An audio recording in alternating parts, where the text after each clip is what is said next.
Welcome back to our channel. நான் உங்கள் சொக்காளி.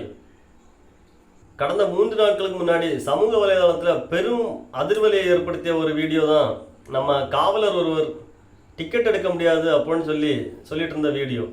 இது தொடர்பாக சம்பந்தப்பட்ட காவல் அதிகாரி மீது துறை ரீதியாக நடவடிக்கை எடுக்க வேண்டும் என்று ஒரு கோரிக்கையை வைத்தாங்க போக்குவரத்து துறை.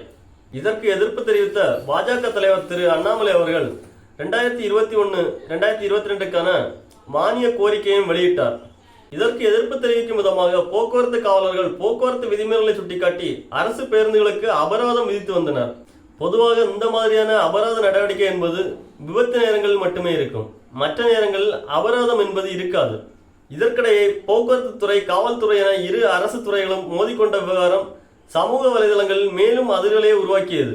இந்த நிலை நீடித்தால் வாங்கும் சம்பளம் அனைத்தும் அரசு கஜானாவுக்கே திரும்ப சென்றுவிடும் என்ற நிலையை உணர்ந்த போக்குவரத்து துறை ஊழியர்கள் தங்களது சங்கம் வாயிலாக முதல்வருக்கு கடிதம் ஒன்றினை எழுதி கோரிக்கையாக வைத்தனர். அதில் அரசு போக்குவரத்து கழகங்களை அழிவு பாதையிலிருந்து காப்பாற்ற வேண்டியது தமிழக அரசின் தலையாய கடமை என்று குறிப்பிடப்பட்டிருந்தது.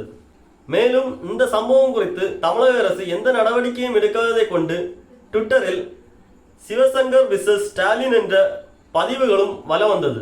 இந்நிலையில் நிலைமையை புரிந்து கொண்ட காவல்துறை அதிகாரியும் போக்குவரத்துறை ஊழியரும் கைகுலுக்கி கட்டிப்பிடித்து சமாதானமாகிய வீடியோ வெளியானது. அதனைத் தொடர்ந்து அரசு பேருந்துகளுக்கு போக்குவரத்து விதிமுறைகளை மீறியதாக கூறி போடப்பட்ட அபராதம் வாபஸ் பெறப்பட்டது.